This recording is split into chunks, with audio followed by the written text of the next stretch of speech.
Welcome to new lesson. अभी तक आप सीख चुके हो कि कैसे आप वर्डप्रेस पे कंसल्टिंग वेबसाइट बना सकते हो। बहुत ही आसान तरीके से हमने सीखा था कैसे आप कंसल्टिंग वेबसाइट बना सकते हैं। देन आपने सीखा कैसे आप वर्डप्रेस पे ब्लॉग बेस्ड वेबसाइट बना सकते हो, है ना। ब्लॉगिंग है अगर आपका तो उसकी वेबसाइट कैसे बना सकते हो आप। अगेन वो भी बहुत इजी था।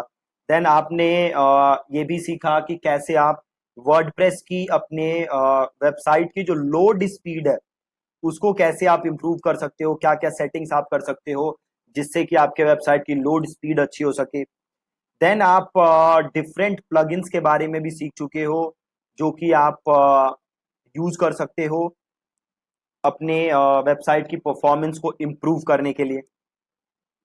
अब से जो हमारे नेक्स्ट 3 से 4 या 5 लेसन्स हैं उसमें हम बात करेंगे कि कैसे आप वर्डप्रेस पे ई कॉमर्स वेबसाइट्स बना सकते हो। आपको क्या क्या चीजों का ध्यान रखना है ई कॉमर्स वेबसाइट्स के लिए, और ई कॉमर्स इन जनरल काम कैसे करता है तो उसके बारे में भी हम बात करेंगे। राइट। तो आज की जो वीडियो है, आज का जो लेसन है उसमें मैं आपको ई कॉमर्स के बारे में एक इंट्रोडक्शन दूंगा।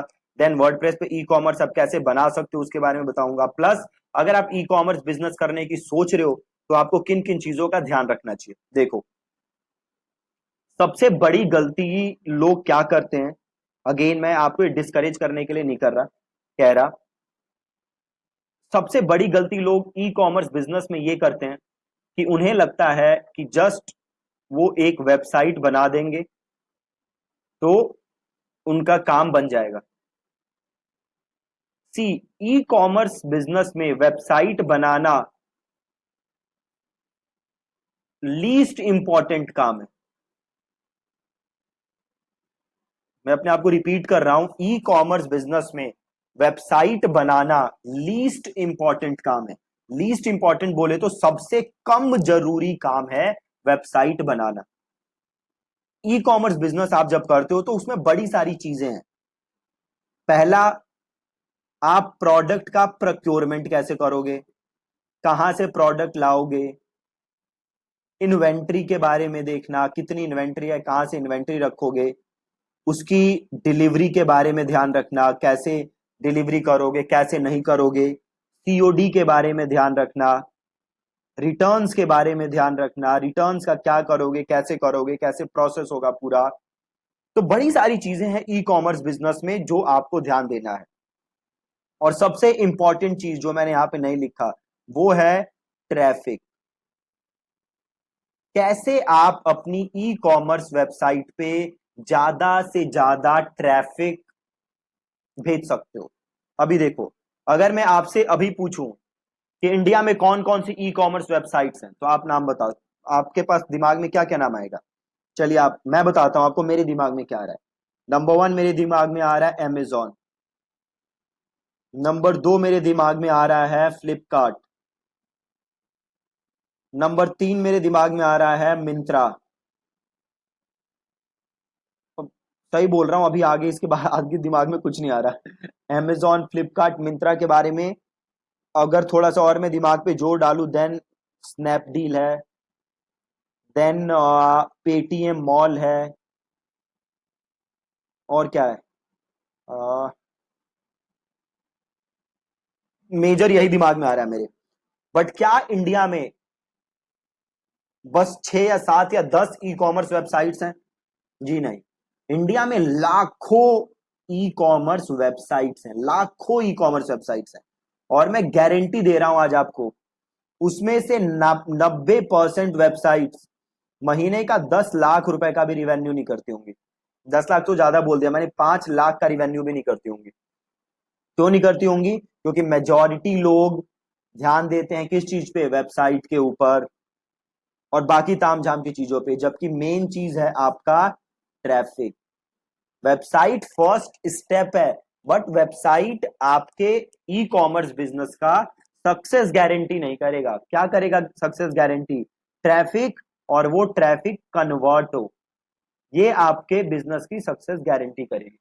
ठीक है, तो वेबसाइट बिल्कुल जरूरी है, बट आप मेन प्रायोरिटी वेबसाइट को मत बनाना, आप बाकी सारी चीजों पे भी ध्यान देना, तभी आप एक सक्सेसफुल ई कॉमर्स बिजनेस बना सकते हो।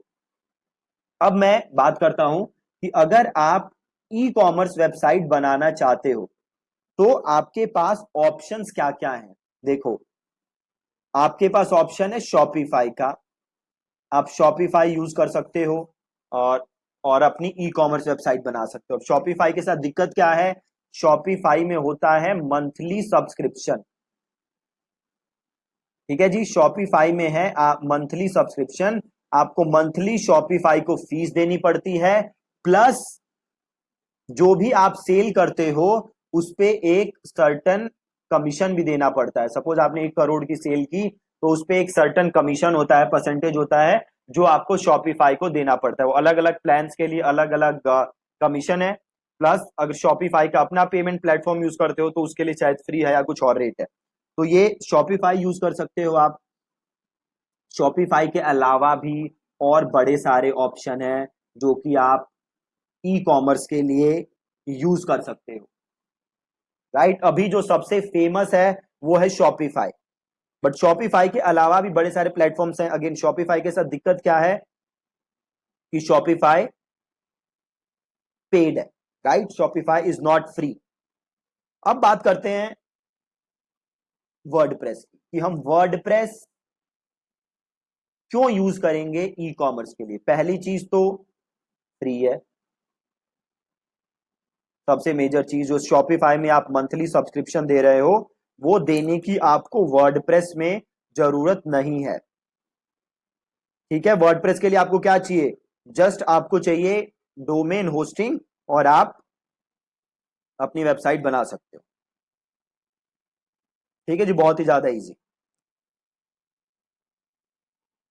अब जो आपका वर्डप्रेस था वो ई कॉमर्स के लिए नहीं डेवलप किया गया था, है ना। वर्डप्रेस किसके लिए डेवलप किया गया था, तो वर्डप्रेस डेवलप किया गया था ब्लॉगिंग के लिए और कंपनीज की जो वेबसाइट है उसके लिए डेवलप किया गया था। तो अगर आपको वर्डप्रेस पे ई कॉमर्स करना है तो आपको एक प्लगइन का यूज करना पड़ेगा, और उस प्लगइन का नाम क्या है, उस प्लगइन का नाम है वू कॉमर्स। ठीक है, उस प्लगइन का नाम क्या है, वू कॉमर्स। वू कॉमर्स के हेल्प से आप वर्डप्रेस वेबसाइट को ई कॉमर्स के लिए यूज कर सकते हो। बिना ई कॉमर्स के लिए ये काम करना पॉसिबल नहीं है। ठीक है,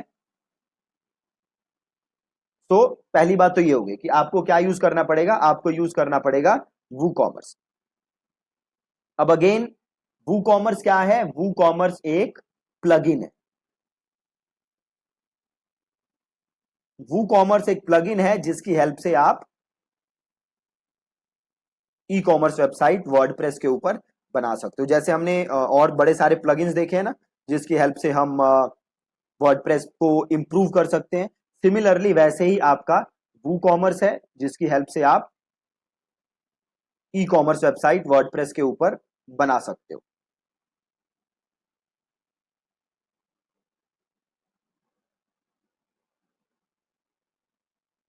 राइट, अब ई कॉमर्स वेबसाइट बनाने के लिए आपको चाहिए क्या क्या वर्डप्रेस के ऊपर। तो सबसे पहले तो आपको चाहिए वू कॉमर्स, देन आपको चाहिए अपने प्रोडक्ट्स का नाम, इसकी आपके पास एक लिस्ट होनी चाहिए, कौन कौन से प्रोडक्ट हैं आपके पास। देन आपके पास होना चाहिए इन प्रोडक्ट्स का डिस्क्रिप्शन।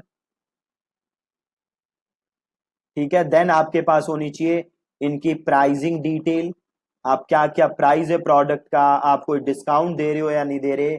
आपके पास होनी चाहिए इन प्रोडक्ट के वेरिएशन, किस प्रोडक्ट का कितना, कौन कौन से उसमें कलर अवेलेबल हैं, क्या क्या चीजें हैं, ये सारे आपके पास ऑप्शन होने चाहिए, सारे पास आपकी डिटेल्स होनी चाहिए।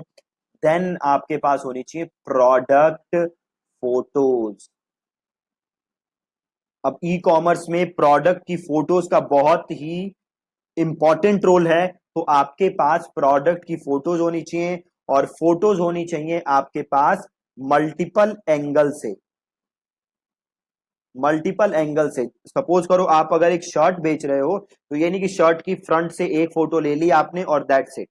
नहीं, शर्ट की आपको बैक से भी फोटो लेनी है, साइड से भी फोटो लेनी है, मॉडल के साथ भी फोटो लेनी है। तो आपके पास मल्टीपल फोटोज होनी चाहिए अपने प्रोडक्ट की ई कॉमर्स वर्डप्रेस पे ई कॉमर्स वेबसाइट बनाने के लिए। अगर आपके पास बस एक प्रोडक्ट है, एक इमेज है उसकी, तो आपके लिए थोड़ी दिक्कत होगी, राइट। और अगली चीज चाहिए आपको पेमेंट प्रोसेसर। आप ऑनलाइन जो पेमेंट लोगे वो कैसे लोगे, तो आपके पास पेमेंट प्रोसेसर होना चाहिए, राइट। अब इंडिया में बड़े सारे पेमेंट प्रोसेसर हैं जो कि आप यूज कर सकते हो। आप यूज कर सकते हो रेजर पे, आप यूज कर सकते हो इंस्टामोजो, आप यूज कर सकते हो, और भी बड़े सारे हैं, ये बस मेरे दिमाग में अभी दो चीजें आ रही हैं। रेजर पे मैं खुद यूज करता हूँ, और इंस्टामोजो भी है हमारे पास, बट इसको हम उतना ज्यादा यूज नहीं करते। तो आप रेजर पे और या फिर इंस्टामोजो में से कोई भी अपने बिजनेस के लिए यूज कर सकते हो पेमेंट प्रोसेसर। ठीक है जी। तो जब आपके पास इतनी सारी चीजें होंगी, तब आप ई कॉमर्स वेबसाइट अपने लिए बना सकते हो। अगर इनके बिना आप ई कॉमर्स बनाओगे तो पॉसिबल ही नहीं है। प्लस जो आपको एक चीज चाहिए वो है थीम। आप कौन सी थीम यूज करोगे, तो अगेन अभी तक की जो भी हमने चीजें सीखी हैं वो सीखी हैं ओशियन डब्ल्यूपी पे। तो हम ई कॉमर्स भी किस पे बनाएंगे, हम ई कॉमर्स भी बनाएंगे ओशियन डब्ल्यूपी थीम पे ही। हम 10 थीम्स यूज करके चीजों को कॉम्प्लिकेट नहीं करेंगे। ई कॉमर्स भी हम ओशियन डब्ल्यूपी पे बनाएंगे। हम ओशियन डब्ल्यूपी प्लस एलिमेंटर अभी तक जो हम करते आए हैं, इसी का यूज करके हम ई कॉमर्स भी बनाएंगे। ठीक है जी। तो ये एक ओवरव्यू था कि ई कॉमर्स क्या होता है, कैसे काम करता है, क्या क्या आपको चीजें चाहिए ई कॉमर्स वेबसाइट बनाने के लिए। तो कल मिलेंगे हम एक नए लेसन के साथ, और हम बनाना स्टार्ट करेंगे अपनी ई कॉमर्स वेबसाइट। ठीक है जी। Thank you so much for watching this lesson.